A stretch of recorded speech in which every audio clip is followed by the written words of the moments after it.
Isaiah 42 verse 8. ஏசாயா 42:8. I am the Lord, that is my name, and my glory I will never give to anybody else. நான் கர்த்தர், இது என் நாமம், என் மகிமையை வேறு ஒருவனுக்கும் கொடேன்.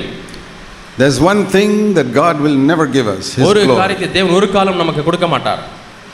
If you touch the glory of God, தேவனுடைய மகிமையை தொடும் பொழுது you'll get spiritual leprosy, ஆவிக்குரிய குஷ்டரோகம் வந்துவிடும், death, ஆவிக்குரிய மரணம் வந்துவிடும்.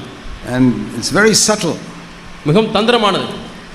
We think we are glorifying God, we are glorifying ourselves. நாம் தேவனை தான் மகிமைப்படுத்துகிறோம் என்று எண்ணிக்கொண்டிருக்கிறோம், ஆனால் நம்மை நாமே மகிமைப்படுத்துகிறோம். It's secretly.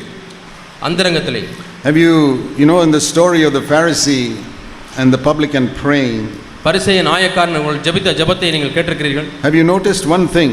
அங்கே ஒன்றை கவனித்தீர்களா? I don't know whether you noticed it. அதை நீங்கள் கவனித்தீர்களா என்று தெரியவில்லை. The Pharisee prayed without opening his mouth. பரிசேயன் தன்னுடைய வாயை திறக்காமலே ஜெபித்துக் கொண்டிருந்தான். He prayed without making any sound. எந்த சத்தமும் போடாமல் பரிசேயன் ஜெபித்துக் கொண்டிருந்தான். Have you noticed that he was praying only in his thoughts? தன்னுடைய எண்ணங்களிலே மட்டுமே அவன் ஜெபித்துக் கொண்டிருந்தான் என்பதை நீங்கள் கவனித்தீர்களா? Luke 18 verse 10 லூக்கா 18ஆம் அதிகாரம் 10ஆம் வசனம் and 11. 11ஆம் வசனம். The Pharisee stood and was praying to himself. அங்கே பரிசேயன் எழுந்து நின்று தனக்குள்ளே ஜெபம் பண்ணினான். How do you pray within yourself? எப்படி உங்களுக்குள்ளே நீங்கள் ஜெபிக்க முடியும்? Nobody is listening. யாரும் கவனிப்பதில்லை. Because if you stand up and say, Lord, I thank you that I am not like other men, you sound so proud. எழுந்து நின்று ஆண்டவரே நான் அவனை போல இல்லை இவனை போல இல்லை என்று சொல்லி நீங்கள் ஜெபித்தீர்கள் என்று சொன்னால் அது பெருமையாய் இருப்பது எல்லாருக்கும் தெரிந்துவிடும். Everybody will think, what a proud man. எல்லாருமே என்ன பெருமைக்காரன் எண்ணுவார்கள். We don't do that. நாம் அப்படி செய்வதில்லை. Because we all want a reputation for humility. நம்ம எல்லாருக்குமே தாழ்மை என்கிற ஒரு நற்பெயர் நமக்கு வேண்டும் என்று நாம் We want everybody to think you are a very humble brother. ரொம்ப தாழ்மையான சகோதரர் இவர் என்று எல்லாரும் நம்மை குறித்து என்ன வேண்டும் என்று we don't speak it. ஆகவே நாம் வெளியரங்கமாய் பேசுவதில்லை. Within oneself. ஆனால் தனக்குள்ளே ஒருவனுக்குள்ளே, oh God, ஆண்டவரே I thank you that I am not like that. நான் அவரை போல இல்லை. My children are not like his. என்னுடைய பிள்ளைகள் அவருடைய பிள்ளைகளை போல இல்லை. My church is not like his. என்னுடைய சபை அவருடைய சபையை போல இல்லை. When I share the word, it is not like they sharing the word. நான் வார்த்தையை பகிர்ந்து கொள்ளும் பொழுது அவளை போல நான் பகிர்ந்து கொள்வதில்லை. Remember this word. இந்த வார்த்தையை ஞாபகத்தில் வைத்துக் கொள்ளுங்கள். God says, my glory I will never give to another. என்னுடைய துதியை என்னுடைய மகிமையை வேறு ஒருவனுக்கும் கொடேன். I say this because this is the main reason why many good brothers lose the anointing. அநேக நல்ல சகோதரர்கள் தங்களுடைய அபிஷேகத்தை இழந்து போவதற்கு இது ஒன்றே பெரிய காரணம்.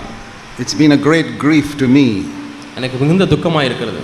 How in the early days when the work started in Tamil Nadu, தமிழ்நாட்டிலே இந்த ஊழியம் ஆரம்பித்த ஆரம்ப நாட்களிலே there was some brothers, there was a real anointing on them. சில சகோதரர் மத்தியிலே உண்மையான அபிஷேகம் இருந்தது. But as time went on and God blessed their work and God blessed their ministry, ஆனால் நாட்கள் கடந்து செல்ல செல்ல தேவன் அவருடைய ஊழியங்களையும் அவருடைய கிரியைகளையும் ஆசீர்வதிக்கும் பொழுது, and as I listened to them, நான் அவர்கள் பேசுவதை கேட்கும் பொழுது I could sense என்னால் உணர முடிகிறது, the anointing is going. அபிஷேகம் கடந்து போய்விட்டது. Like we read in Ezekiel chapter 10, the glory slowly started going away. கர்த்தருடைய மகிமை கொஞ்சம் கொஞ்சமாக தேவாலயத்தை விட்டு விலகி சென்றது என்று எசேக்கியேல் 10 வாசிக்கிறோம். அதுபோல I've seen it happen. அது நடக்கிறதை பார்க்கிறேன். Gifted brothers, வரம்பெற்ற சகோதரர்கள், and some of them have fallen away from the church. அதில் ஒரு சிலர் சபையை விட்டு விழுந்து விட்டார்கள். Some are still here.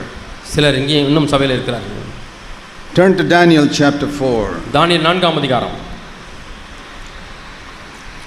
Nebuchadnezzar, verse 28, the king was walking, verse 29, on the royal palace, the roof of the royal palace. தானியேல் 4ஆம் அதிகாரம் 29ஆம் வசனத்திலே தன்னுடைய ராஜரீக அரண்மனையிலே அந்த உப்பரியிலே மேலே நேபுகாத்நேச்சார் நடந்து கொண்டிருக்கிறார். You know, we say there is a false church which is Babylon and the true church is Jerusalem. மெய்யான சபை எருசலேம் என்றும் பொய்யான சபை பாபிலோன் என்றும் நாம் சொல்லுகிறோம்.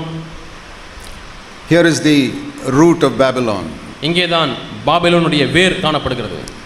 He was walking on the royal palace of Babylon. Babylon ராஜ்யத்திலே அரண்மனை மேலே உலாவிக் கொண்டிருக்கிறார். And he didn't open his mouth, just like the Pharisee. Just like the Pharisee. He didn't say. வாய் திறந்து எதையும் சொல்லவில்லை. It says in verse 30, he was just reflecting. அவன் தனக்குள்ளாகவே இப்படி எண்ணிக்கொண்டிருந்தான். And he was only saying to himself because there was nobody around there. அங்கே சுற்றிலும் யாருமே இல்லை. அவன் தனக்கு தானே இப்படி சொல்லிக் கொள்கிறான். He was walking alone. அவன் தனியாக நடந்து கொண்டிருக்கிறான். He wasn't telling anybody anything. யாருக்கும் அவன் ஒன்றையும் சொல்லவில்லை. He just looked at this big city that he had built. தான் கட்டின அந்த பெரிய நகரத்தை பார்க்கிறார். And he said to himself, தனக்குள்ளே சொல்லிக் கொண்டார், isn't this Babylon the great which I have built?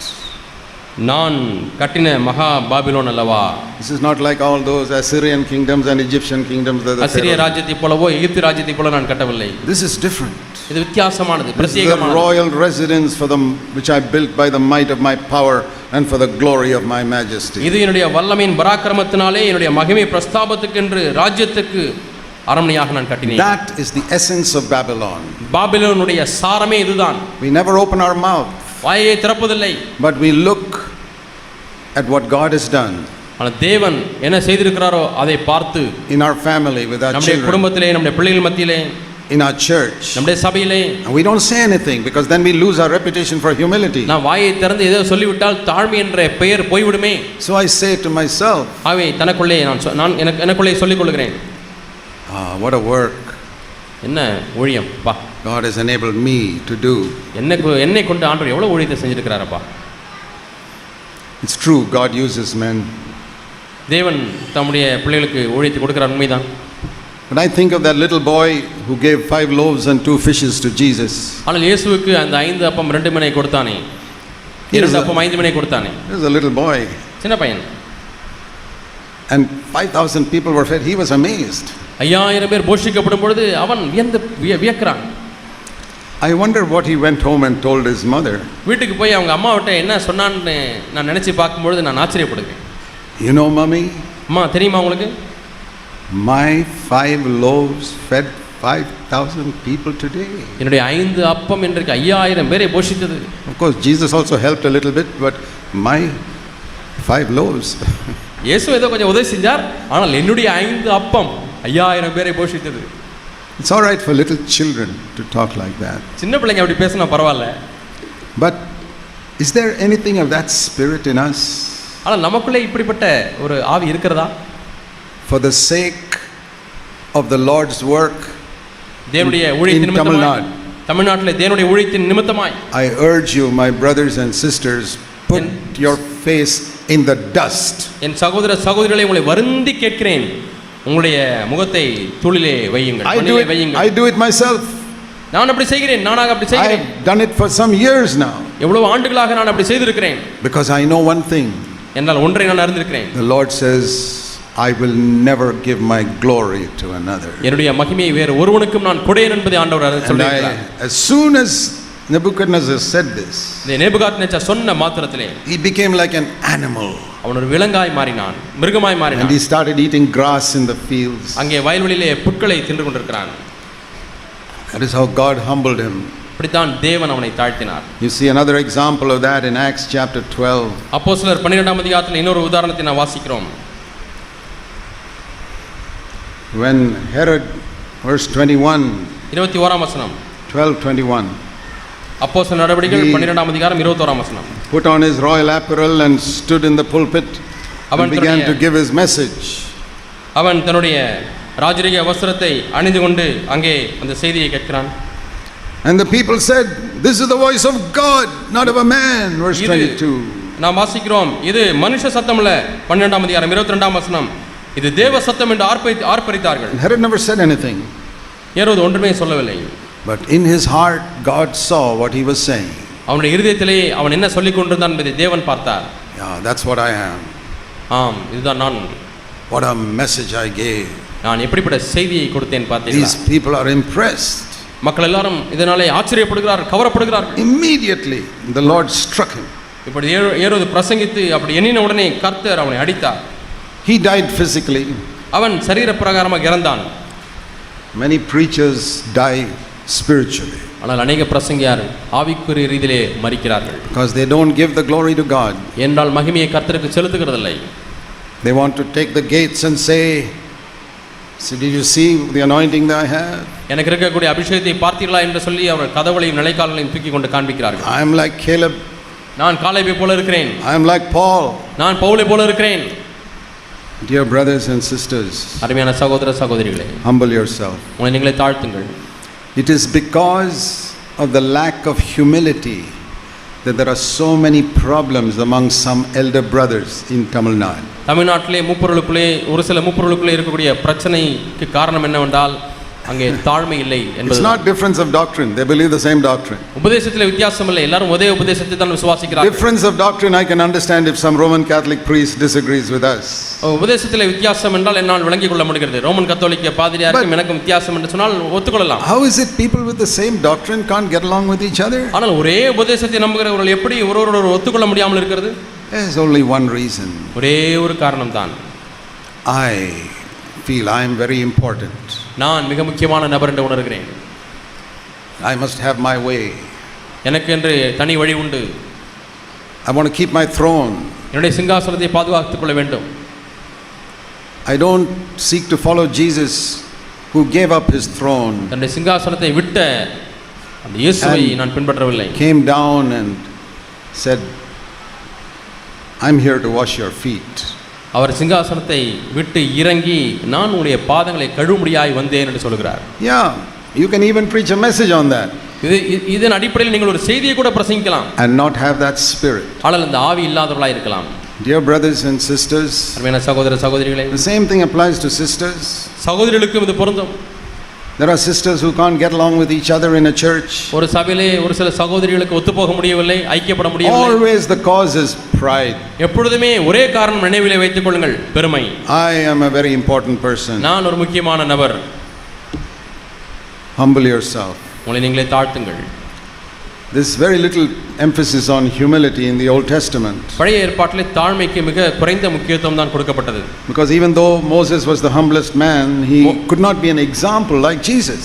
மோசே மிகுந்த தாழ்மையுள்ள மனிதனாக இருந்தாலும் இயேசுவை போல ஒரு மாதிரியாக இருக்க முடியவில்லை. But now Jesus is our example. ஆனால் இப்பொழுது இயேசுவே நமக்கு ஒரு மாதிரி. So I want to encourage all of you. ஆகவே உங்கள் எல்லாரையும் நான் உற்சாகப்படுத்த விரும்புகிறேன்.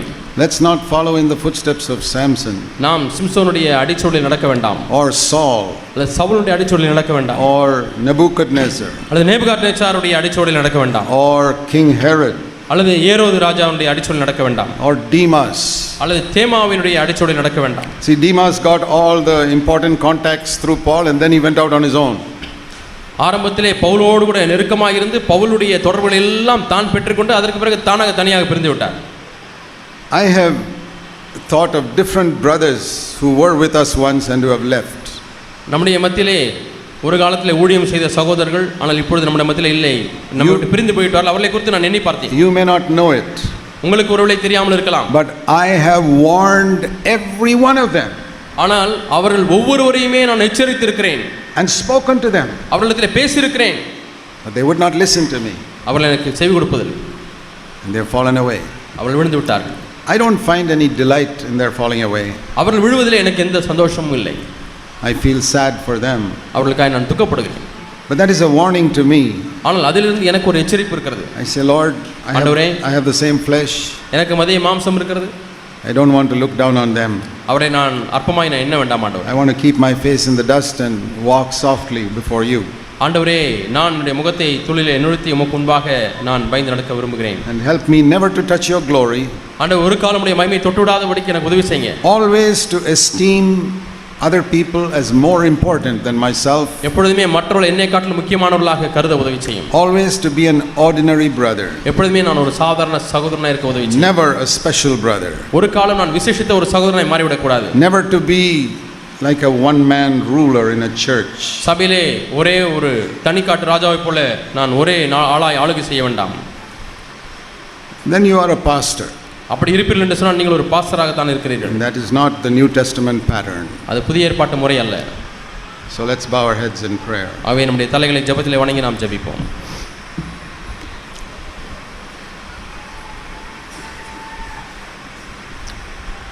Whatever God has spoken to your heart, எப்பொழுதெல்லாம் தேவன் உங்களுடைய இருதயத்திலே பேசியிருக்கிறாரோ confess it to God. நீங்கள் தேவனிடத்தில் அறிக்கை செய்யுங்கள். The heart is deceitful and you may think there's nothing wrong, but God is trying to speak to you. இருதயமானது திருக்குள்ளதாக இருக்கிறது, என்னிலே தவறு ஒன்றுமே இல்லை என்று எண்ணிக்கொண்டிருக்கலாம். Humble yourself. ஆனால் உங்களை நீங்களே தாழ்த்துங்கள். Put your face in the dust. உங்களுடைய முகத்தை துளிலே நிறுத்துங்கள். And say, Lord, ஆண்டவரே, don't let me be a hindrance to your work. ஆண்டவரே உம்முடைய ஊழியத்திற்கு நான் தடையாக இருக்க வேண்டாம் ஆண்டவரே. Let me pull out of the way and let younger people come up. ஆண்டவரே நான் வழி இளைஞர்கள் மேலே வரும்படியாக அவருக்கு வழி விட்டு கொடுக்கட்டும் ஆண்டவரே. Help us, Lord. எங்களுக்கு உதவி செய்யும் ஆண்டவரே. Each one of us. எங்களுக்கு ஒவ்வொருவருக்கும் உதவி செய்யும். We pray in Jesus' name. இயேசுவின் நாமத்தில் ஜெபிக்கிறோம் பிதாவே. Amen. ஆமென்.